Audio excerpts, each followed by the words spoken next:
আপনার স্ত্রী সারাদিনে একদণ্ডও বসতে পারে না, এদিকে আপনি নিজে সোফায় হেলান দিয়ে বসে আছেন। বাড়ির বউদের কাজকর্মটা না কেউ গুরুত্বই দেয় না। আপনি যেমন অফিসে গিয়ে সারাদিন কাজকর্ম করেন, ঠিক তেমনি বাড়ির বউগুলো না সারাদিন কাজ না করে শুয়ে থাকে না। কিন্তু ওই যে ফারাক একটাই, মাসের শেষে আপনি বেতন পান আর আমরা বেতন পাই না। আপনি যেমন রক্তে মাংসে গড়া একটা মানুষ, আপনারও কষ্ট হয়, তেমনি অপর বাড়ির মেয়েটারও অনেকটাই কষ্ট হয় সারাদিনে কাজকর্ম করে। আরেক দিকে বাচ্চা সামলানো, বাচ্চার ঘ্যান ঘ্যান, খাওয়ানো দাওয়ানো, রান্না বান্না অনেকটাই কষ্ট।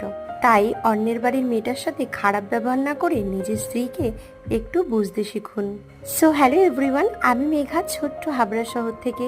তোমরা সবাই কেমন আছো গো? আশা করি অনেক ভালো আছো। আমি ওই ভালোই আছি। সকালবেলা উঠেই বাসি কাজকর্ম সেরে আসলাম। আজকে না ছাদে একটু বাসন মেজেছি। বেসিনে না এত বাসন মাজা সম্ভব হয় না। কালকে না সন্ধ্যার থেকে অনেকটাই মাথা ব্যথা করছিল, তাই কিন্তু বাসনগুলো অনেকটাই জমে গিয়েছিল। যেটুকু অনেক বাসন ছিল তাই গিয়ে ছাদে মেজে এসেছি। নিচে নেমে নিজের জন্য একটু চা আর দুটো রুটি বানিয়ে নিলাম। প্রায় বহুদিন যাবৎ নিজে একটু চা বানিয়েছি। অনেক দিন যাবতই আমি চা খাই না। কালকের না একটু ভাত বেঁচে গিয়েছিল, তাই ওইটাই আর কি আলু ভাজা করে বরকে আর মেয়েকে দিয়ে দিয়েছি। এদিকে আমিও আয়েশ করে বসে কিন্তু চাটা খাচ্ছি অনেকক্ষণ বাদে। মানে একটু রেস্ট পেয়েছি। তার আগে তো উঠোন ঝাড় দেওয়া অনেক কিছু থাকে। বরমশাইও খাওয়া দাওয়ার পরে কাজে বেরিয়ে গেল, আর আমিও চলে আসলাম। এবার একটু ফাঁকা পেয়েছি বিছনাটা গুছিয়ে নেব বলে। আজকে না নতুন একটা চাদর পাতবো। এই চাদরটা অনেক দিন ধরেই রয়েছে নতুন, কিন্তু পাতাই হচ্ছে না। ভাবলাম আজকেই পেতে দিই। আজ তো শনিবার, তাই কিন্তু ভেবেছি যে আজকে পুরোটাই নিরামিষ খাবো।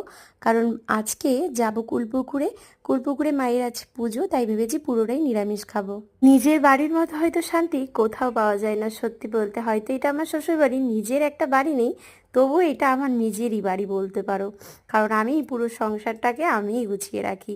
তো আজকে কিন্তু আমাদের পিছনে যেটুক ধান লাগিয়েছে, আর সেই ধানেই মেডিসিন দিচ্ছিল, দেখতে বেশ ভালো লাগছিল জানো তো। সব ক্লান্তির শেষে না মেয়ে যদি এসে একটু জড়িয়ে ধরে না, বুকের মধ্যে নিলে না কেমন একটা শান্তি অনুভব হয়। দেখা হবে আবার অন্য কোনো ভিডিওতে। বাই।